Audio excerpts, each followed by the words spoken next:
이 작전이 예상치 못했던 큰 피해를 입은 것에 비해서 준비를 많이 한 작전이란 말이죠. 그렇죠. 이 유럽, 서유럽 침공 작전, 프랑스 들어가는 그 오버로드 작전. 이 작전이 뭐 인류 역사의 최대 작전이었다 이렇게 말하는 것이 전혀 과장이 아니지만 그러니까 그렇게 난이도가 높기 때문에 더 많은 준비를 했고 여기서 한 번 실패하면 두 번 다시 이런 기회가 안 올 겁니다. 독일이 노르웨이부터 프랑스 북부 해안까지 그래서 해안을 거의 요새화했어요. 그러니까 여기에 상륙하기라는 것은 굉장히 어렵죠. 가장 대표적으로 연합군이 했던 게 뭐냐면 기만 작전입니다. 기만 근데 작전. 이게 최대 규모예요. 작전명도 있어요. 오퍼레이션 포티튜드. 설마 저 사람이 가상 부대 하겠어? 그래서 빼뜬의 1가상 집단군을 프랑스 파드칼레 상륙할 것처럼 계속 이제 꾸미는 그런 작전을 하는 거죠. 정말 철저히 준비를 했네요. 자, 드디어 때가 됐죠. 됐습니다. 1944년 6월 6일 새벽 프랑스 북부 해안에 파도와 함께 인파가 몰려오기 시작합니다. 5천 척의 함선, 15만의 병력. 하늘에서 낙하산 부대가 이미 강화를 한 상태였고 땅에서는 지뢰와 총알이 그야말로 팝콘처럼 터집니다. 이때 유타, 오마하, 골드, 주노, 소드 이곳에서 연합군의 상륙 작전이 개시가 되죠. 그 역사적 디데이를 살펴보도록 하겠습니다. 자, 죽음을 각오한 이 전진 6월 6일 디데이 00시 15분 가장 먼저 작전에 참여한 이들은 누구였나요? 그 잘 알고 있는 밴드 오브 브라더스에서 나오는 밴드 오브 브라더스. 공수부대원들이었죠. 그 어두운 밤하늘을 탁 뚫고 음. 노르망디 내륙에 강화를 해서 주 역할은 뭐냐면 독일군 증원부대들이 오는 거를 차단하기 위해서 차단. 도로를 파괴하거나 교량을 파괴하거나 뭐 철도 같은 것들을 파괴하는, 즉 전략적 거점을 선점하는 역할을 이제 수행을 하려고 했죠. 특히 여기 이제 부대들이 미 82, 101 공수사단, 네. 101. 101 공수사단이 이제 밴드 오브 브라더스잖아요. 네. 그다음에 이제 영국 제6 공수사단이 이제 딱 뛰어내렸는데 문제는 처음부터 제대로 낙하를 못했습니다. 그렇죠. 날씨도 안 좋았고요. 엉뚱한 데 많이 갔어요. 엉뚱한 데로 많이 갔고요. 예.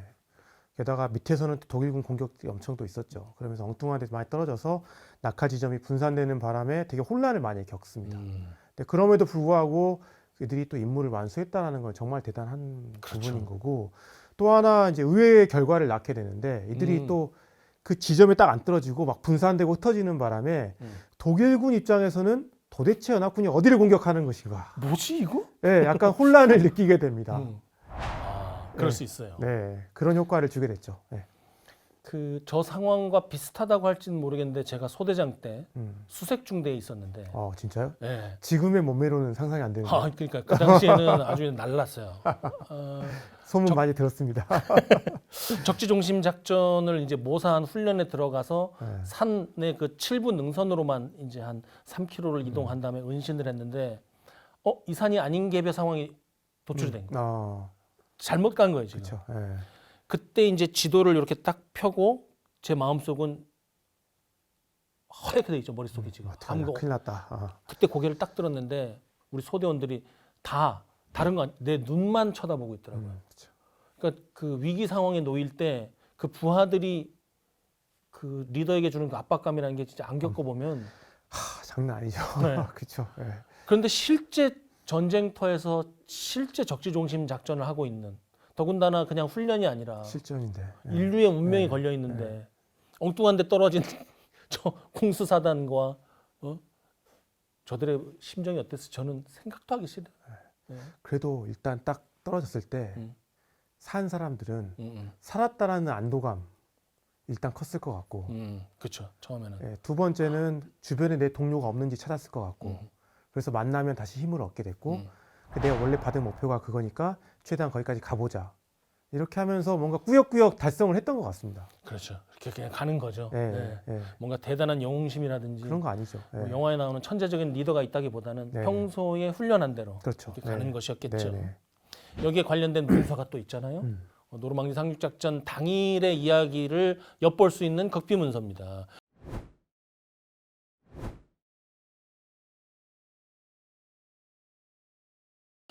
특히 D-Day에 작성됐다는 것이 굉장히 흥미롭고 문서의 수신자를 보면 우리만 얘기해 줄 수 있는 부분이 있어요. 여기에 수신자가 뭐냐면 제네럴 스트롱 G2라고 돼 있는데 정보 참모입니다. 정보 참모죠. 제네럴 불 작전 참모예요. 예.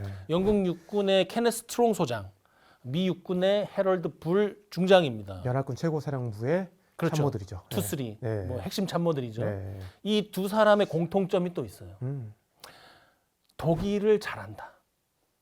독일이 점령하고 있는 프랑스를 잘한다. 그래서 투쓰리가 된 거예요. 그냥 정보 최고, 작전 최고라서 된 게 아니라.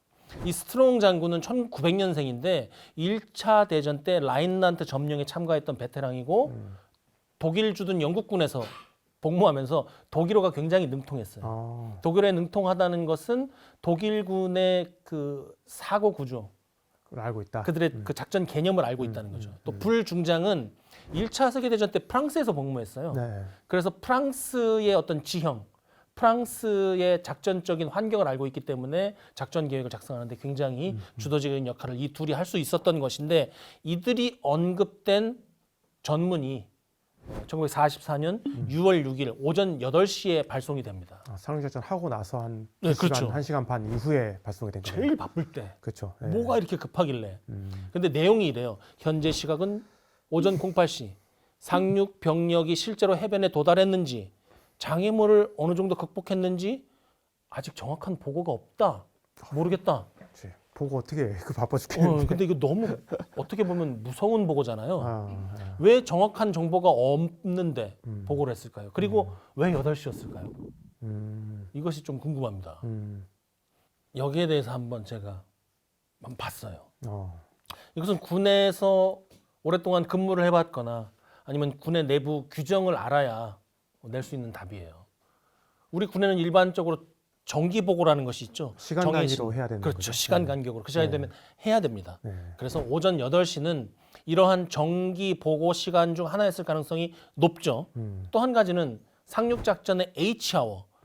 이때는 뭐 해변별로 약간 차이가 있지만 오전 6시 30분부터 7시 25분까지였어요. 네.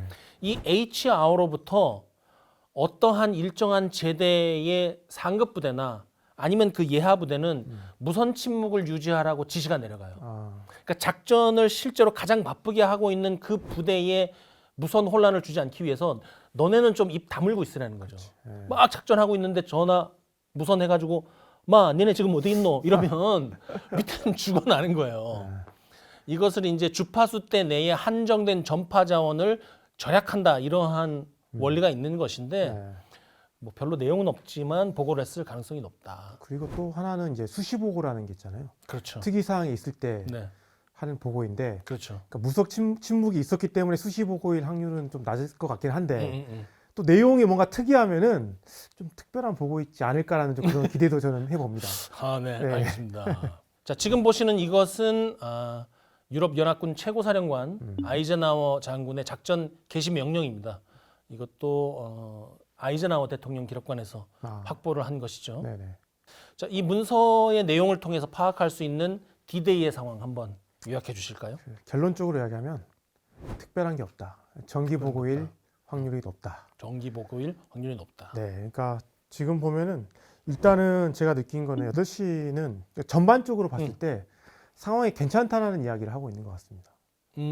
그럴 수도 있네요. 긍정적인 네, 부분이 해석하면. 있고 그다음에 낙관적인 부분이 있다라고 하는데 이제 그걸 왜 이야기를 하냐면 일단 공수부대가 뭐 여러 가지 분산도 되고 했지만 비교적 질서 있게 강화를 했고 아하. 그다음에 항공기 손실도 한 30대 정도면 뭐 충분히 감내할 수 있는 괜찮은 수준이다. 그러니까 손실률이 한 2.4%밖에 안 돼요. 전시에 준비된 방어를 향해서 들어가는 공격부대 치고는 네, 그러니까 항공기 손실률 이렇게 30 우리가 밴드 오브 브라더스를 보면은 막 파괴되고 하잖아요. 그래서 큰일 났네라고 했는데 사실 그 손실률이 2.4%였다. 2.4%. 그 정도면 뭐 충분히 감내할 수 있는 수준이고 그렇죠. 계획대로 나름 잘 진행되고 있다. 라는 이야기를 계속 하고 있어요. 해와 해안에 있는 지뢰지대도 잘 제거가 됐고 독일군의 저항도 비교적 적었고 그리고 날씨도 좀 좋아져서 우리 정찰기나 전투기들도 이제 떠다니고 있다. 그러니까 원래는 되게 날씨가 이제 불안한 요소였거든요. 안 좋았죠. 그 네. 전날 아주 안 좋았는데 기적적으로 좋아진 좋아진 거예요. 거죠. 네. 네, 그래서 그리고 이제 우리 1보병사단 같은 경우도 병사들이 아주 사기양양하고 그다음에 문제 없이 갈 수 있을 것 같다. 뭐 이들 표정에는 뭐 긴장감이나 자신감이 공존하고 있고 큰 문제가 없이 상륙작전이 원활하게 이루어지고 있다라는 긍정적인 보고를 하고 있습니다. 지금. 자, 긍정적인 보고. 네. 근데 방금 얘기가 나왔어요. 날씨가 그 전날에 굉장히 안 좋았거든요. 네. 디데이 하루 전이잖아요. 네. 6월 5일이 실은 원래의 상륙일이었죠. 이 날을 상륙일로 잡기로 한 것은 월광 또 밀물의 시간대, 일출의 각도까지 이날이 최적이라고 판단했던 거거든요. 근데 6월 4일부터 북대서양 저기압이 내려옵니다. 그러면서 바다가 굉장히 출렁출렁하는 것이죠. 이대로라면 원래는 강행을 해야 돼요. 이게 뭐 그렇잖아요. 거대한 항공모함이라는 게 작은 파도 있다고 꺾을 수는 없어요. 그렇죠. 여기서 또 안 하면 또 다음 만조 때까지 며칠을 또 그렇죠. 기다려야 되고 그러면 또 기도가 노출되고 정보가 노출되면은 네. 완전히 이제 힘들죠. 그렇죠. 네. 이것을 멈추는 것은 정말 어려운 일인데 이때 네. 누가 있었냐면 연합군 수석 기상예보관이 영국군 출신인데 최고의 전문가고 아마 강단도 있었던 모양이에요. 중령입니다. 제임스 스태그 중령이 진짜 누가 고양이 목에 방울을 달 것인가 제가 한번 달아볼게요 하고 가서 아이젠하워 장군에게 강력하게 대담하게 하루 연기를 권고했답니다. 근데 연기하자는 권고만 했다면 이 사람이 훌륭한 참모가 아니었겠죠. 대안을 제시한 거예요. 그런데 6월 6일에 기적적으로 잠깐 좋아질 가능성이 있습니다라는 얘기를 이 사람이 한 거예요. 이 사람이 그 얘기는 뭐냐면 책임도 지겠다는 생각을 갖고 있었던 거죠. 이 사람이 아니었더라면 6월 5일에 강행을 했을 수도 있는 것이죠. 야, 진짜 노르망디 상륙작전의 숨은 공로자입니다. 네, 대단한 겁니다. 네. 이렇게 되니까 어쨌든 6월 5일에 하려던 것을 6월 6일에 하려면 얼마나 많은 것을 바꿔야 되겠어요. 정말. 예. 그 보고서 내려가는 것도 다 날짜 다 바꿔야 돼요. 화이트 찍어서 다 바꿔야 돼요. 지금 너무 바빠요. 이때 육해 공군이 어쨌든 모여서 합을 맞출 거 아니에요. 네. 다 바꿔야 되니까. 그렇죠. 근데 이제 이미 그 전부터 합이 좀 나름 잘 맞춰져 있었다라는 거죠. 어허. 그런 합을 맞춰왔기 때문에 하루 연기돼도 크게 차질은 없었다라고 저는 생각을 하는데, 그러니까 이 말은 뭐냐면 그만큼 공군과 해군의 역할이 절대적이었다. 절대적이었다. 너무나 중요했다라는 이야기였던 것 같습니다. 특히 이제 바다를 건너서 하는 상륙작전인 만큼 그렇죠. 바다를 장악하는 제해권 너무 중요했고 또 바다를 장악하기 위해서는 제공권이 또 필요한 거고. 그렇죠. 근데 그런 것들을 계속 이제 준비를 해왔다라는 거죠. 그래서 이제 보면은 특히 이제 상륙작전 이미 전부터 네. 몇 달 전부터 공군은 계속 또 준비를 계속 작전을 해왔습니다. 그렇죠. 그 전에 뭐 이제 전략 폭격도 물론 했었고 네. 가장 또 중요한 거는 결국에는 이제 상륙 지점에 대해서 상륙하고 난 다음에 독일군의 예비대를 차단시키기 위한 후방 차단 작전. 예, 후방 차단 작전을 지속해서 계속 해왔던 거죠. 그러면서 독일군의 이제 병력 이동을 막고 증원을 막기 위해서 네. 교량, 철도 모든 이런 보급 시설까지 다 계속 집중적으로 이제 타격을 해왔던 그런 역할을 계속 하고 있었고요. 또 해군 같은 경우도 이제 병력을 실어 날리기 위한 네. 그런 또 훈련을 계속 또 해왔고 특히 이제 상륙하기 전에 이제 소해 작전도 있잖아요. 네. 여러 가지 기뢰를 제거하는 뭐 그런 부분들까지 해서 음. 그러니까 나름 그 합을 계속 맞춰 왔다라는 겁니다. 그렇죠. 네, 원래 달리는 자전거에서 네, 그 변속을 하는 것은 네, 잘 맞출 수 있어요. 네, 네. 근데 멈췄다가 갑자기 달리면서 변속하려면 턱 걸려갖고 풀리는 거죠. 맞습니다. 그리고 그러니까 해공군은 계속 달리고 있었던 거예요. 네, 지금. 네. 그리고 작전 당일날 같은 경우는 상륙 작전을 하기 전에 해군이 또 한포 사격을 가해주잖아요. 그렇죠. 아주 오랫동안 하지 않지만 한포 사격을 하면서 이제 독일군의 어떤 그런 요새들을 공격을 했고 또 이때 공군이 또 전술 폭격을 통해서 독일군의 요새나 이런 것들을 또 이제 약화시키려는 노력을 했던 거죠. 자, 그러한 노력으로 이제 북부 노르망디 해안 그 중에서도 80km 구간에 집중적으로 상륙을 하죠. 5개의 구간으로 나눴죠. 맞습니다. 이거 네. 외우는 거 서쪽부터 유모 오골계 주소 이거 하면 됩니다. 서쪽부터 유모 오골계 주소 이거 하면 됩니다. 유타, 오마하, 골드, 주노, 소드. 아 이거 말고 외울 방법이 없어요. 유모 오골계 주소. 그왜 다 똑같아요? 근데 외우는 게. 그렇게 해요? 딴 데서도? 저도 그거 예전에 항상 뭐 시험 볼 때 네, 네. 그렇게 외웠었습니다. 유모 오골계 주소? 네. 오, 네. 우연의 일치. 진짜 그거 그때 만드신 거 아니죠, 이거? 아니요, 유치하면 똑같이 만나는구나 이렇게. 그래서 유타, 오마하, 골드, 주노, 소드다. 이 유타, 오마하 여기에는 미군이 들어갔고 골드 소드에는 영국군이 들어갔죠. 주노 해변은 캐나다군이 들어갔습니다. 그래서 이 부대들이 들어갔는데 벤플리트 장군이 그 중에서 이제 미 제4 보병사단이 있었다는 것 정도 우리가 유타. 알고 가면 좋을 것 같고요. 네. 같은 날 같은 작전임에도 불구하고 이 해변별로 갖고 있는 작전 목표와 갖고 있는 뭐 부대의 편제, 그들이 쓰는 전술이 실은 다 달랐던 거잖아요. 네. 유타 해변부터 뭐 좀 어떻게 흘러갔는지 간단히 설명. 네, 그러니까 상륙 지점이 이렇게 나눠져 있긴 하지만 네. 유모, 네. 오골계 주소. 오골계 주소. 네. 나 그렇게 배운 줄 몰랐네. 진짜. 아무튼 서쪽은 네. 미군입니다. 미군, 네, 그 다음에 동쪽은 주로 영국군이죠. 주로 영국군. 여기에는 이제 전략적 고려가 있습니다. 음, 박사님이 미군이라면 어디에 상륙하고 싶으세요? 될 수 있으면 그러니까 박사님이 주공이 될 수 있는. 그렇죠. 그러니까 박사님께서 이 노르망디 상륙작전 네, 여기에 주인공이 되고 싶다. 그렇죠. 그러면 어느 쪽으로 가고 싶으세요? 우리가 가고 싶다고 하면 될 수 있으면 우리가 바라봤을 때의 왼쪽, 그렇죠. 동쪽이죠. 지형상으로 동쪽이죠. 동쪽이죠. 네. 동쪽을 영국군이 가져가는 겁니다. 아, 이런 논리가 있죠. 여기 영국 해안이랑 가깝고 우리는 네. 영국으로부터 계속 벌 받아야 되니까 우리가 주가 돼야 되지 않냐. 그래서 우리는 이쪽으로 가겠다. 미국이 양보했구나. 네. 근데 미군은 한편으로는 미국 대륙에서 바로 오면은 조금 더 서쪽에서 오니까. 그래. 그리고 사실 미군이 상륙하는 데가 더 어려워요. 네. 물론 영국군이 상륙하는 지점에는 좀 엄청난 최대 도시인 이제 깡이라는 도시가 있긴 하지만, 깡, 예. 네. 둔두두두둔. Give me a dollar bill. Give me a 깡. 오케이. 그러니까 그런 나름 전략적 고려, 정치적 고려가 네. 있었던 거죠. 음, 그리고 사실 그런 선택이 어떤 미군의 부대에게는 큰 재앙으로 다가오기도 하는 거고요. 재앙으로. 네, 근데 뭐 전반적으로 너무 잘 됩니다. 일단은 유타 해변 같은 경우는 네. 상륙 때 약간 착오가 생겨요. 지점이 상륙 지점보다 한 서쪽으로 1.5km 네네. 정도 어긋나는데 오히려 여기가 더 방어가 없었어요. 네, 그래서 효과적인 어떤 결과를 갖게 되었고 네. 훨씬 더 예상보다 적은 피해를 입고 상륙에 성공을 했고 교두보까지 확보를 하게 됩니다. 네.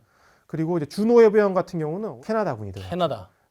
캐나다군 여기 들어간 이유는 사실 여기서 들어가서 바로 깡으로 가겠다라는 그런 생각이 있었기 때문에 여기를 선택을 했던 건데 네. 초반에 약간의 어려움은 있었지만 크게 문제 없이 내륙까지 진출을 하게 됩니다. 그리고 소드와 골드 해변 여기 영국군이 들어간 데잖아요. 근데 여기도 처음에 약간의 이제 격전이 일어나긴 했지만 해군 지원도 나름 잘 됐고 공군 지원도 잘 되면서 전반적으로 큰 피해 없이 성공을 하게 돼요.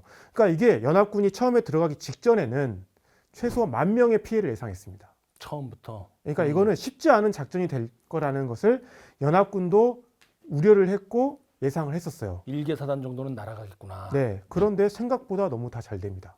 그런데 문제는 근데 문제가 한 군데가 남았죠. 지금 얘기 안 하는 곳. 네. 네. 문제가 생겼습니다. 네. 오골계. 오골계, 오. 유모, 오골계 주소 주소. 5가 문제예요. 어. 어마합니다. 네. 악명 높은 전장이었죠. 음. 상황이 제일 안 좋았어요. 네. 독일 사모이 사단, 우리가 유겐트 출신들이 많은 곳으로 알고 있는 사모이 사단의 강력한 방어에 직면했다고 했는데 강력한 방어라기보다는 적소에 딱 급소의 위치에 있었던 것 같아요. 그러니까요. 그래서 연합군이 초기 투입됐던 상륙 부대의 10% 정도가 사상자가 납니다. 일단 가장 큰 건 지형이죠. 지형이 제일 컸습니다. 딱 일단 해변 상륙하고 나면 바로 절벽이 딱 펼쳐져 있어요. 그러니까 이렇게 네, 딱 상륙했는데 이렇게 돼 있는 거예요. 네, 고지대가 딱 형성이 되어 있었습니다. 근데 그 고지대 아무것도 없는 고지대가 아니라 여기 지금 독일군이 기관총, 박격포, 뭐 대전차포, 진지 요새를 만들어 놨잖아요. 맞아요. 여기 방어 진지를 만들어 놨습니다. 그래서 상륙정에서 해안에 딱 도달하자마자 그렇죠. 심지어 해안에 이제 기대도 깔려 있잖아요. 지뢰도. 맞아요. 근데 그때 배 물이 차 있잖아요. 그러니까 상륙 해안 도달하기 전부터 기관총 세대 플러스 폭발이 계속 일어났습니다. 근데 발을 딱 내딛자마자 아니면 내딛기도 전에 총알 세례가 쏟아졌는데 해안에 엄폐물이 없었어요. 네. 뭐가 있겠어요, 거기. 그냥 다 맞는 거죠. 그래서 바다에 뛰어나는 병사들 같은 경우는 바다에 이제 물이 허리까지 찬 제가 말할 필요가 없어. 속도도 안 나와. 영화 밴드 오브 브라더스 말고 뭐지? 라이언 일병구하기. 라이언 일병구하기. 그거 보시면 그거는- 딱 적나라하게 너무 나와 있고 음. 심지어 정말 안타까운 거는 군장 메고 있잖아요. 그 그렇죠. 무게 때문에 물 속에서 익사하는 병사들도 정말 네. 많았다. 그 익사가 네. 그 공격 군장 무게 조절을 제대로 못하면 왜 익사를 하냐 군인이 그리고 역까지 안 차는데 왜 익사하냐 그러잖아요. 네. 이게 부력 때문에 뒤집히는 거예요. 네. 그래갖고 이 군장 때문에 다리가 위로 올라가고 그렇죠. 아무리 해도 안 뒤집어져서 되죠. 익사라는 거거든요. 그걸 모르면 익사 왜 하지 할 수가 있어요. 그 고통이 얼마나 힘들었을까. 아유, 그 그럼요. 공황 상태가. 나는 어떻게든 다시 뒤집어 엎어서 나가고 싶은데. 안 되지 그게 자료. 그러니까 그거는 진짜 너무 음. 상상하기가 어렵습니다. 그래서 이 시점, 그러니까 이 상륙한 지 10분 이내에 10분 이내에 어떤 일부 부대들 같은 경우는 90%가 전투 손실이 났다. 그리고 부대 조직이 다 와해됐다. 뿔뿔이 흩어졌다. 그렇죠. 그렇게 네. 보시면 될 것 같습니다. 네. 그 중에서도 가장 치열했던 곳이 여러 가지 그 안에서도 오마에서도 섹터들이 있거든요. 그렇죠. 이제 더 그린 섹터라고 하는. 노그 그린. 예, 이름도 참 개 같죠. 예, 아무튼. 개 같아서 개 같다고. 예, 뭐 아무튼 이런 곳인데 음. 제일 최악의 이제 공간이었거든요. 네. 근데 그게 바로 또 이제 라이언 일병 구하기에 나오는 장면이었습니다. 영어가 참 열일했네. 예, 상륙하자마자 어쨌든 전투 불능 상태가 된 거죠. 네. 무력화나 아니면 전사상자가 대량으로 발생했다 이게 아니라 그냥 우리가 흔히 얘기하는 것처럼 녹은 겁니다. 병사들이 오전 내내 그런 상태에서 해변에 갇혀 있었던 거죠. 무전 연결도 물론 지금 안 되는 상황이고 전투 지휘도 되지 않고 절체절명의 위기라는 게 이런 때를 얘기하는 것 같은데요. 네. 상황이 이 이후로는 좀 어떻게 진전이 있나요? 그걸 좀 시간 순으로 좀 볼 필요가 있을 것 같은데 6시에 상륙지역 문이 열리잖아요. 네. 촥 하고 예, 촥 오마 나가면서? 해변에. 네. 근데 그 문이 그냥 문이 아니라 지옥문이었습니다. 지옥문. 1보병 사단, 그다음 29보병 사단이 상륙을 하는데 이제 연대별로 볼 필요가 있을 것 같거든요. 그런데 딱 들어가자마자 아까 설명한 대로 어마어마한 그런 이제 피해를 받게 되는 겁니다. 특히 이제 병사들뿐만 아니라 수륙 양용 전차 있잖아요. 셔먼, 디리 그렇죠. 셔먼. 네. 네.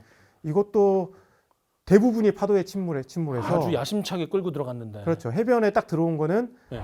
5대밖에 없었습니다. 5대요? 네, 나머지 어디 갔나요? 다 바다에 이제 수장되죠. 이야. 그 정도였습니다. 네. 그러니까 첫 번째 일파로 들어온 부대는 정말 말 그대로 지옥에 들어왔다.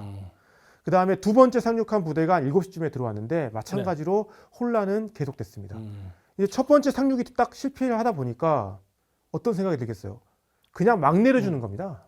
아, 통제도 안 되고 네, 그 내려주는 사람도 정신 없을 거 아니에요. 그렇죠. 그러니까 이게 병사들은 정말 내가 예상치 못했던 그런 지형에서 뿔뿔이 흩어져가지고 정말 말 그대로 각자 도생해야 되는 그런 상황에 직면하게 됐습니다. 이 우리가 각자 도생을 통상 부정적인 상황에서 쓰는데 네, 지금 이 상황만큼은 자기가 흘린 그렇게 얘기하기도 힘들겠다. 이거 말고 달리 표현할 방법이 없는 것 같은데 어쨌든지 간에 이 상황을 우리가 사후적으로 알고 있기로는 극복해낸 거 아닙니까? 네. 그러니까 뭐 영화에서 보면은 그 어떤 지휘관 같은 사람이 야 그래도 가 뭐 이런 사람도 있어요. 그리고 병사들 같은 경우는 내가 싸우고 싶지만 사실 그 상황에서 싸우기 쉽지 않을 수 있어요. 쉽지 않죠. 다 죽어나가고 네. 총알에 빗받치고 네. 어떻게든 살아야겠다 싶어가지고 숨어 있고 막 그러는데 사실 이런 어떤 흩어져 있는 병사들, 그러니까 조직이 딱 있잖아요. 분대, 소대, 중대 이렇게 있는데 그렇죠. 그 조직이 있는 이유는 개개인의 힘을 응집시키기 위한 구실이잖아요. 그렇죠. 근데 그게 지금 무너진 상태란 말입니다. 근데 그걸 누군가는 응집을 시켜줘야 됩니다. 누군가는 그 응집을 시켰던 가장 대표적인 인물이 부사단장으로 있었던 코타 준장이에요. 코타. 예, 그때 이제 장군급 레벨에서는 유일하게 해안가로 들어와 있던 사람입니다. 그러니까 원래는 지휘관이 야. 아니잖아요. 참모죠. 부사단장이 통상 네. 우리가 알고 있기로는 네, 거기 앞에까지 나갈 사람이 아닌데. 그렇죠. 예, 근데 이 사람이 직접 해변에서 여기 있으면 다 죽어. 그러니까 오징어 게임이에요 지금. 여기 있으면 다 죽어. 어떻게든 앞으로 가야 돼. 병사들을 독려하면서 함께 그 모래 언덕을 넘으면서 어떻게든 돌파구를 만들어내는 역할을 했다. 멋지다. 그러니까 결국에는 어려운 상황에서 분명히 영웅은 나오기 마련인 것 같고 안 나오면 집니다. 그렇죠. 예. 안 나오면 계속 딴 데 내려주고 네. 계속 죽어 나가는 거죠. 예, 누군가는 정신을 차리고 독려를 하면서 함께 싸워야 된다. 여길 벗어나야 된다. 그런 인물들이 있었고 그런 역할을 해줬던 게 이런 인물. 혹은 코타 장군. 네, 뭐 부사관도 있을 것이고 장교들도 있을 것이고, 네. 혹은 뭐 병사들 중에서도 그런 사람이 있을 것이고. 자, 그럼 이제 한숨을 돌렸군요. 그렇죠. 이제는 네. 다시 모아서 네네. 힘을 모아서 나가야죠. 재조직을 해야 됩니다. 네. 그래서 이제 8시 넘어가면서 한 8시 반쯤에는 29사단의 116연대가 또 새롭게 해변에 도달을 합니다. 아, 그 다음 재파가 왔군요. 다음 제표가 또 왔죠. 아. 그러면서 조금 더 이제 전투가 격화되기 시작하는데 이때 해군의 구축함에 본격적인 지원이 또 이루어져요. 아, 이제 한포 사격이 본격적으로. 네, 그러니까 한포 사격은 사실 상륙 직전에 엄청 했었는데 네. 그게 그렇게 큰 효과가 또 없었거든요. 너무 짧았어요, 사실. 그렇죠. 그리고 짧고 치열하게 하는 거니까. 네, 지금 이 시점에서 공군의 역할이 미비했습니다. 아, 기상이 너무 안 좋았고요.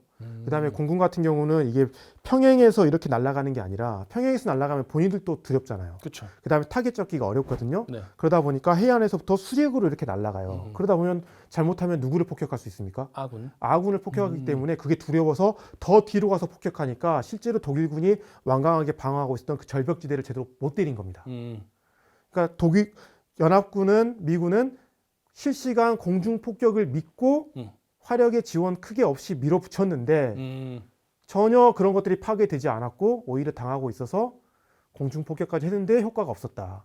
그러니까 이제 누가 나서냐면 구축함들이 위험을 무릅쓰고 최대한 근접해서 화력 지원을 해줍니다. 전표적으로 이제 갖다 때리는 때리는 겁니다. 그러면서 독일군 방어가 실질적으로 이때 많이 약화된 부분들이 있고 그러면서 지상군이 이제 조금 더 힘을 내기 시작하죠. 화력 지원 하에. 하에 더 힘을 냈는데 1사단 16연대 같은 경우는 절벽을 오르기 시작합니다.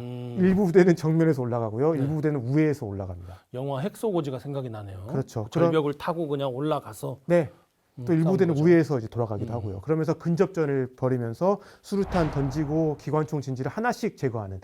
그러니까 이런 현대전에서도 결국에는 핸드 투 핸드 파이트를 그럼요. 할 수밖에 없고 할 수밖에 없어요. 그게 결국에는 이제 깃발 꽂음으로써 뭐가 해결되는 모습을 여기서 또 보여주고 있는 것 같습니다. 그러면서 10시 한 30분 넘어서는 또 새로운 부대 29사단 115연대가 또 상륙을 하게 됐고 이럼으로써 이지 레드 지역 같은 경우는 전황이 급격하게 좀 좋아지게 됐고 네. 정오쯤에는 드디어 이 고지대를 완전히 장악하게 되는데 아하. 사실 오전에 어떤 그런 작전 경과를 수시보고 또는 정기보고로 받은 네. 브래들리 같은 경우는 오마 포기해야 된다라고 결심을 거의 했었어요. 점심 시간 요때가 이제 분수령이군요. 네, 근데 딱 그 직전에 고지 점령했다라는 이야기 들으니까 할 수 있겠구나. 야. 이제 이렇게 바뀌는 거죠. 그리고 이제 오후에 계속해서 교두보 확보 작전을 하는 것이죠. 네, 그러면서 오후 4시에는 1사단장이 직접 이제 해변에 도착합니다. 그러면서 그래 잘 되고 있구나 라고 했고 7시 반에는 또 새로운 부대가 또 들어와요. 26년대가 들어오면서 그 절벽 넘어서 그 뒷부분까지 쭉 이제 진격을 하게 됩니다. 그러면서 이 시점부터는 미군이 오마 해변을 실적으로 장악을 하게 됐죠. 교두보 확보. 확보를 하게 됐고 성공을 거두게 됩니다. 근데 사실 어떤 사람들은 이건 상처뿐인 승리라고 표현하는 사람도 있지만 한편으로는 여기를 장악했기 때문에 노르망디 상륙작전 전체가 성공할 수 있었다라는 평가도 있죠. 그렇죠. 네, 다만 아무래도 피해는 너무 컸다. 네, 피해가 컸어도 네. 일단 그 지역을 점령함으로 인해서 어쨌든 한 번쯤은 독일군 수뇌부를 고민하게 했을 것이고 그렇죠. 네네. 예비대의 방향이 일부라도 틀었을 것이고 네네. 그리고 거기에 있던 그 독일군 병력이 그렇게 강했다면 네, 그들이 그대로 철수했다면 다른 데에 합류해서 네. 지상전을 더 어렵게 했을 수도 있다. 맞습니다. 의미가 있는 겁니다. 근데 정말 여기서 거의 실패할 뻔했던 승리 이런 표현이 좀 적당할 것 같습니다. 아슬아슬했고 아슬아슬했습니다. 네, 정말. 아슬아슬한 상호 공방전 가운데 독일군이 어떻게 대응했느냐 이것도 궁금한데요. 그 처음에는 독일군이 제대로 대응을 못했다 이런 기록이 남아 있어요. 맞습니다. 네. 그것은 오는 것을 빤히 바라봤다는 뜻도 됐을 것이고 오려는 낌새를 못 채서 병력 배치를 제대로 못했을 거라는 뜻도 있을 것 같아요. 어떻습니까? 그러니까 노르망디 해안에서 연합군이 상륙했을 때 이제는 거기 현지에 있는 부대들은 왔구나 아하, 보고를 할 그쵸. 거 아니에요. 봤으니까 예, 그러면 상급 부대에서는 이제 뭘 해줘야 됩니까? 지원을 해줘야죠. 예, 단순히 막아라가 아니라 막는 건 현지에서 하고 있잖아요. 그렇죠. 그럼 뭔가 증오를 해줘야 될 거 아닙니까? 그렇죠. 그래야지 그거를 해변가로 다시 밀어내서 쫓아내든지. 그러니까 네. 각 해변에서의 전술적인 어떤 행동 혹은 전술적인 그렇죠. 성과를 크게 노르망디 전체의 작전적인 성과를 확대시킬 임무가 역할이 맞아요. 사령관 윗선에 있는 겁니다. 네. 사람들이 착각하는 게 전시에 사단급 부대가 전투를 뛰는 부대라고 알고 있는데 사단급 부대는 핵심적인 임무는 사단 사령부의 그렇죠. 임무는 네, 네. 전방부대가 이길 수 있도록 증원을 하고 상급 부대의 전투력을 얻어와서 네. 주는 거거든요. 그렇죠. 네. 음, 지금 이제 사단들은 사실 그 맞기에 급급한 거죠. 그렇죠. 좀 더 위에 군단 혹은 뭐 군 혹은 집단군에서 뭔가를 해줘야 될 거 아니에요. 그렇죠. 그거를 내 사단으로 끌고 오는 게 네. 사단장의 능력인 거예요. 능력이 그죠. 네. 예. 근데 이제 지금 기회는 있습니다. 독일군에게도. 오마에서 지금 미군이 네. 쉽지 않아요. 오전 내내 쉽지 않았잖아요. 보내달라고 하면 되잖아요. 네. 그리고 6시에 시작했는데 8시, 9시 이때 뭔가 하려고 했으면 하지 않았을까요? 왜 안 보내줘요? 보내줘야지. 근데 기갑부대 통제권을 누가 가지고 있었냐면 그분이 가지고 있었어요. 히틀러. 네, 그러면 그분의 뭐가 필요합니까? 그분의 콧수염? 코스염 잘라주고 이렇게 붙여야 돼요. 그분의 도장 뭐가 찍어요. 도장 도장이 찍어야지. 필요하잖아요. 네. 명령이 필요하잖아요. 네. 근데 그분이 주무시고 계셨어요. 그 낮잠 타임이었구나. 아침에 예. 잠을 낮잠도 아니고 아침잠을 자는 거예요? 아침잠. 예. 6시, 7시, 8시 이때니까 약 먹고 지금 취해서 자는구나. 주무시고 계세요. 근데 음. 깨워야 되잖아요. 네. 근데 감히 깨울 수가 없죠. 예. 그래서 빨리 노르망디 지역으로 기갑 부대를 보내야 되는데 네. 기갑 부대 보내는 도장을 갖고 있는 히틀러가 네. 아침부터 자고 있으니까 네. 독일군의 강점이자 약점이 여기서 드러나네요. 드러나는 거죠. 철저한 중앙 통제. 네. 이것이 잘 될 때는 너무 좋아. 안 될 때는 히틀러가 잠만 자도 완전히 마비되는 거거든요. 마비되죠. 그러니까 감히 현장에 있는 지휘관들이 임의로 할 수가 없는 상황이었던 겁니다. 그러면 4시까지 지금 자고 있는 거예요? 아니요. 오전에 이제 깨달았죠. 근데 이미 그 시점에서 타이밍이 늦었다. 늦었구나. 네, 그리고 날씨가 맑아졌잖아요. 그러면 네. 이제 뭐가 뜨기 시작합니까? 연합군의 공군이 또 뜨기 시작하면은 기갑 부대를 보내도 가다가 또 많이 피해를 입기도 하고. 그러니까 되게 이러지도 못하고 저러지도 못하는 네. 그 결심의 유예 기간이 길었던 겁니다. 그런데 그 히틀러가 자면 네. 다른 사람들이 하면 되잖아요. 예를 들어서 룬트슈테트는 지금 개입할 입장이 못 되고 거기에 지금 제대로 일하라고 보내는 롬멜이 있잖아요. 네. 롬멜이 좀 하면 되죠. 롬멜이 이때 이 장소에 없었습니다. 어디가 있습니까? 저쪽 독일로 들어가 있었습니다. 6월 6일에 독일 가 있었다. 네네. 그때 또 이제 와이프의 생일이었습니다. 그 롬멜의 그 와이프 사랑 대단해요. 네, 그 대단하시죠. 일기에 보면 다 편지도 많이 쓰시고. 편지체로 돼 있고 네네. 그리고 또 이제 전시에 많이 못 돌봐줬잖아요. 그렇죠. 네. 그것도 있고 그것도 있었을 거예요. 롬멜이 그 북아프리카 전선에서 맞아요. 전선 네. 시찰하다가 기총수사 받아가지고 전신이 진짜 뭉개지거든요. 그리고 이제 왼쪽 눈이 지금 안 보이는 상태예요. 그리고 병원에 가서 정기 진료를 받아야 되는데 겸사겸사. 겸사겸사. 그리고 이제 6월 4일, 5일 시점이 기상이 최악으로 치닫고 있다. 그래서 롬멜뿐만 아니라 거기에 있는 독일의 지휘관들이 이때는 절대 연합군이 오지 않을 것이다. 하필 또. 네, 그러니까 지금까지 계속 비상 연기를 하고 있었던 거잖아요. 준비를. 예, 그렇죠. 근데 그래도 좀 너무 지치면 사람이 이거 안 되잖아요. 자금 휴식을 줘야 될 거 아니에요. 네. 딱 그 휴식 주는 타이밍이었던 겁니다. 야, 기가 막히네. 그렇죠. 그래서 딱 그 상륙작전이 시작되는 그 중요한 순간에 하필 롬멜이 없었다. 자리에 없었다. 그리고 또 한 가지 치명적인 문제가 있었습니다. 아까 제가 이제 결정적인 그 예비대를 기갑 예비군을 네, 못 보냈자 그랬잖아요. 못 처음에는 보냈어요. 히틀러가 자고 있었고 자고 있었고. 두 번째는 보내도 공군한테 안 될 것 같고 한 가지 이유가 더 있습니다. 뭡니까? 노르망디는 아닐 거야. 다른 데로 갈 준비를 하고 있었군요. 네, 노르망디는 양동일 거야. 음, 우리를 속이려고 하는 곳일 거야. 우리 지난번에 얘기한 바드갈레로 올 것이다. 바드갈레로 올 것이다라는 믿음을 여전히 가지고 있었다. 특히 히틀러는 그 믿음이 정말 심했던 겁니다. 야. 그래서 병력 증원도 노르망디 지역으로는 느릴 수밖에 없었던 겁니다. 2중, 3중의 오해와 왜곡. 네. 이래서 전장을 지배하는 게 포르투나라고 하는 것 같아요. 그죠. 그거 근데 너무 어려워요. 근데 제가 독일군이어도 나의 금송아지는 아껴 해서 결정적인 순간에 쓸 것 같은데 아끼다 똥 됐네. 그 똥돼 버린 거죠. 운칠기사. 너무 어렵습니다. 아끼다 근데 똥 진짜. 됐어. 우리 조상들이 진짜 네. 이 속담 만드는데 센스가 대단해요. 응? 탁탁 들어맞네. 네. 어쨌든 독일군의 초기 대응은 히틀러가 자고 있었든 아꼈던 금송아지가 똥이 됐든 늦어버린 거예요. 네. 그 틈을 연합군은 어쨌든지 간에 계획하고 준비했기 때문에 그 운이라도 따먹을 수 있었던 그렇죠. 것이고요. 네. 독일군도 이때 손 놓고 있던 건 아니죠. 손 놓고 있던 건 아니죠. 네네. 우리가 통상 적의 주공이 오는 방향하고 조공이 오는 방향하고 방어의 대비 태세가 크게 다를 것 같지만 실은 주공이냐 조공이냐 결정하는 것도 하나의 가정이기 때문에 일반적으로 방어하는 부대는 병력을 유사하게 배치합니다. 다만 이제 어느 쪽에 예비를 더 많이 갖다 놓을 것이냐, 어느 쪽에 조금 더 전투력이 강한 부대를 놓을 것이냐, 가용한 장애물 중에서 어느 쪽에 몇 퍼센트를 다만 더 넣을 것이냐 이거지. 노르망디 해안이 아예 무방비 상태로 있었던 것은 아니에요. 네. 특히 이제 골드, 주노, 소드 쪽에도 영국군이나 캐나다군의 자료들을 보면 공군하고 해군이 유기적으로 협조가 잘 됐고 그리고 사전에 계획한 기계획 사격이 있어요. 그 위치에 마침 독일군 진지가 있고 거기에 지휘소와 통신소가 있는 우연히 겹쳐서 딱 때린 그 지점을 때리니까 통신도 마비되고 지휘도 안 되는 거예요. 그래서 이게 들어가기가 쉬웠던 것이지 그냥 누워서 떡먹기처럼 들어갔던 것은 절대 아니다. 아니죠. 예. 특히 그 남아있는 자료들을 보면 그 앞에 배치되어 있는 그 장애물은 내 눈앞에 지뢰가 1개 있으나 2개 있으나 나한테는 똑같은 거예요. 2배 차이다. 이쪽이 방어가 2배 차이다. 근데 나는 하나 있으나 2개 있으나 위협을 느끼는 게 똑같다니까. 밟으면 어차피 2명 죽는 건 똑같은 거예요. 2개 터지나 1개 터지나. 그런 관점에서 보자면 대단히 큰 차이가 있었던 것은 아니다. 또 한 가지는 뭐냐면 우리가 준비된 방어라는 얘기를 하는데 이것은 군사학을 전공하지 않은 사람들은 모를 가능성이 많아요. 그냥 일반적인 방어와 준비된 방어는 천차만별입니다. 준비된 방어는 8톤 트럭을 가지고 박는 거예요. 그냥 방어는 자전거 타고 가갖고 몸통 부딪히기를 하는 겁니다. 네.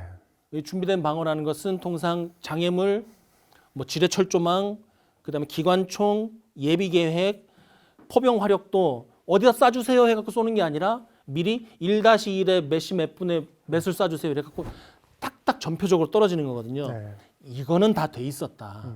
그렇기 때문에 이렇게 피해가 많이 났다. 이렇게 이해를 하면 될 것 같습니다. 근데 이제 그럼에도 불구하고 독일군이 여기 이제 방어를 준비를 해놓고 그렇게 했음에도 불구하고 독일군 입장에서는 노르망디 해안에서 연합군 상륙은 거의 기습이었다라고 저는 이제 생각을 합니다. 그렇죠. 특히 이제 그런 여러 가지 이유가 그 바로 그날 새벽에 공수부대 이제 상륙이 이들로 하여금 혼란에 일단 도대체 어디로 오는 거야 약간 이런 생각을 많이 했었고 또 그동안에 이제 깔레로 올 거라는 믿음을 계속 가지고 있었기 때문에 맞아요. 그런 부분도 있었고 날씨가 안 좋아서 이 시점에 올 거야 약간 다들 휴가 가고 그랬잖아요 결국에는. 그렇죠. 네. 룸멜도 휴가 가버리고. 시점에서 들어왔기 때문에 현장에 방어하는 부대 입장에서는 충격과 공포를 분명히 느꼈을 것이다. 근데 그럼에도 불구하고 말씀하신 대로 방어 준비가 되어 있었고 어느 정도 훈련이 잘 되어 있었기 때문에 이 정도 막았던 거고 네. 또 하나 아쉬운 점은 각 해변에서 단독으로 방어를 했지 유기적으로 노르망디 전체에서 방어하기는 힘들었다. 그러니까 7군이 있긴 했지만 7군의 또 사령부 자체의 기능이 또 이렇게 마비된 그런 상황 속에서 그렇죠. 결국에는 독일군 입장에서도 오마하 해변에 상륙했던 미군처럼 각 해변에서 각자 도생으로 방어하는데 급급했다. 좀 그렇게 좀 생각을 합니다. 5개 해변의 연합군이 상륙하고 지금 중요한 건 뭐냐면 미군의 관점에서 작전이 계획됐기 때문에 이제 보급입니다. 네. 후속 물자와 부대가 들어오는 게 지금 제일 중요해요. 전차, 식량, 연료, 포탄, 병력. 와, 이거 그냥 아까 수십만 톤이라고 했는데 이거 상상할 수도 없는 숫자예요. 그런데 노르망디는 그런 대규모 물자를 받아들일 수 있는 항구가 아닙니다. 네. 그렇죠? 더군다나 그 당시에는. 있긴 한데 아직 점령을 못했고 그렇죠. 그다음에 되게 작은 항구죠. 작아요. 네. 그러면 이거 어떻게 보급했나요? 일단은 뭐 연합군이 보급이 얼마나 치밀했고 방대했는지를 보여주는 몇 가지 사례가 있는데요. 아하. 그 참 콘돔도 엄청 많이 가져와요.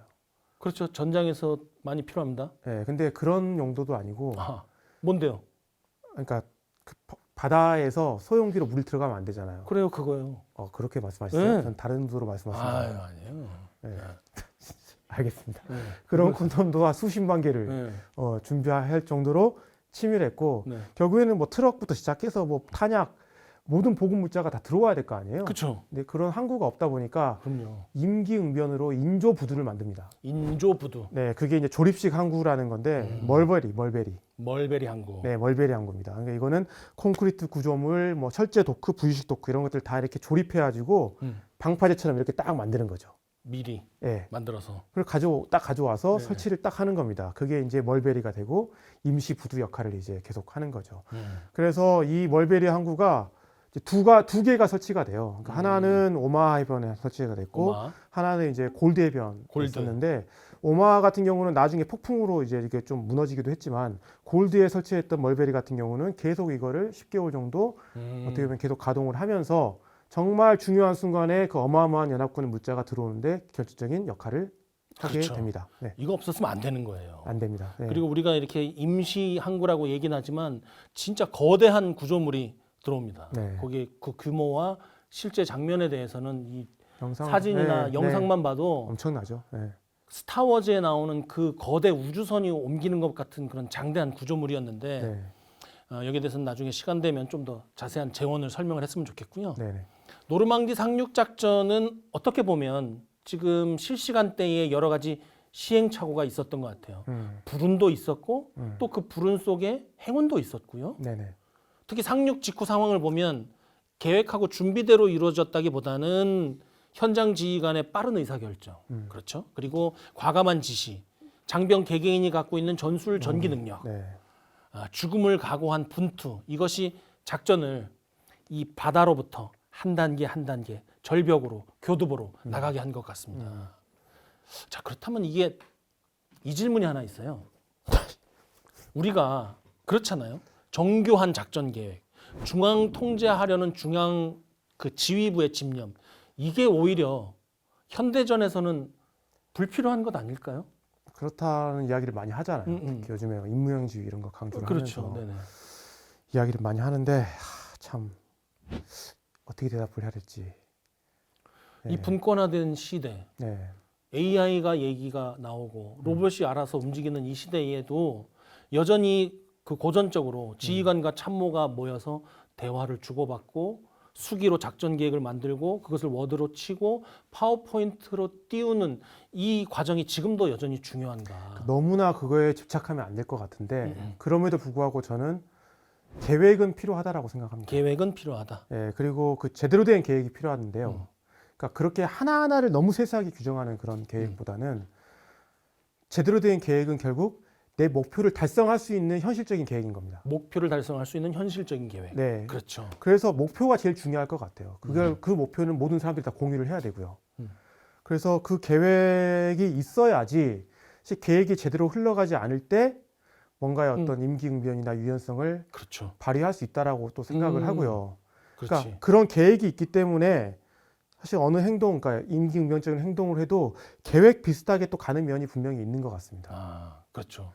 뭔가가 있어야 네, 다른 거를 해보자고 나올 수 있는 거지. 그렇죠. 아무것도 없으면 다른 게 뭐냐의 기준도 없고. 네, 네, 목표를 세워놔야 네, 다른 곳으로 가볼 수 있는 거지. 어디 가는지도 모르는 채 갈 수는 없는 거니까. 맞습니다. 그런 차원에서. 참 어려운 부분인 것 같습니다. 그런 게. 또 한 가지는 남 박사님 어떻게 생각하십니까? 그래서. 저는 뭐 공감합니다. 네네. 좋은 답변이라고 생각합니다. 이렇게 묻어가는 것도 임기응변이 아닐까. 네. 네.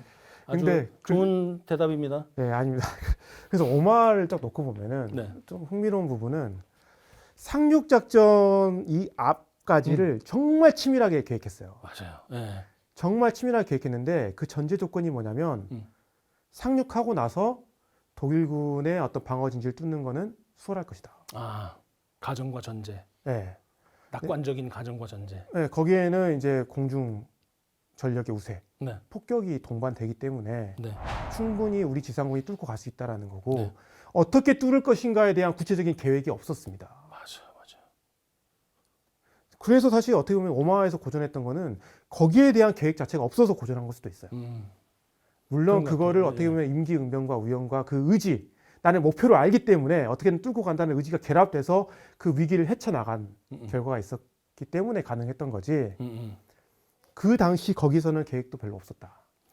근데 전반적인 상륙작전을 보면 잘 되잖아요. 네. 근데 그거는 분명히 그건 계획이 어느 정도 잘 그렇죠. 현실적인 계획이 있었기 때문에 또 가능했다. 우리가 지금 보는 거는 사령부급, 네, 사단급까지 계획을 받기 때문에 네, 네, 일견 그렇게 얘기할 수도 있지만 그렇죠. 실제 대대, 네. 중대, 연대 그리고 각 병사들의 개인 임무 수행철에는 네, 네, 그 세부적인 돌파 계획이 아마 있었을 거예요. 있었습니다. 네, 네. 네, 네. 그래서 그것으로 인해서 극복된 것이고 그렇다고 하더라도 큰 대전제 가정은 상급 부대에서 깔아줘야 되는 것이죠. 네. 될 수 있으면 개개인의 병사들이 감당할 수 있는 정도의 최악의 상황을 준비를 해줘야지 너무 긍정적인 네. 아군의 함포 사격과 항공 지원에 의해서 쉽게 돌파될 것이다.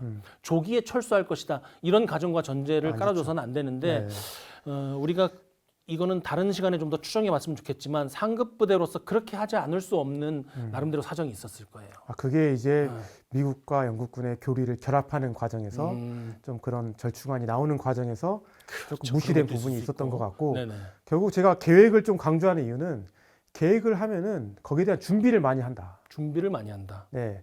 그리고 준비를 많이 하다 보면은 사실상 어떤 행동에 있어서 유연성도 또 발휘되기도 하더라. 맞아. 예. 맞아. 오마 해변에 끝내 상륙하지 못했더라면 안 됐거나 아니면 안 되겠어 철수 이렇게 됐더라면 어떻게 됐을까요? 사실 뭐 역사의 가정 이야기하는 게 제일 어렵잖아요. 근데 이제 오마 해변에 상륙하는 거는 한 개 또는 두 개 사단이 들어가는 전투입니다. 전투. 예, 그러니까 전술적인 영역인 거잖아요. 그다음에 노르망디 상륙작전 전체를 봤을 때는 작전입니다. 하나의 전역이잖아요. 근데 노르망디 상륙작전은 그냥 단순한 작전이 아니라 이 전쟁을 끝내로 들어갔던 전략적인 수준인 겁니다. 그렇죠. 그런 판단이에요. 그렇기 때문에 어마어마한 준비를 했던 거고요. 음, 근데 오마 해변에서 그래서 실패를 했다? 음. 그러면 오마 해변이 사실 한 가운데라고 보면 돼요. 음, 가운데예요, 가운데. 음. 그리고 여기가 뭐냐면 연합군의 병력과 보급로를 하나로 연결해 줄 수 있는 교통요지로 딱 연결됩니다. 그렇죠. 그래서 만약 여기서 못 밀고 들어갔다 그러면 노르망디 상륙작전 전체가 실패할 가능성이 되게 높아집니다. 되게 높았다. 네. 노르망디 상륙작전 실패한다면 어떻게 되겠습니까?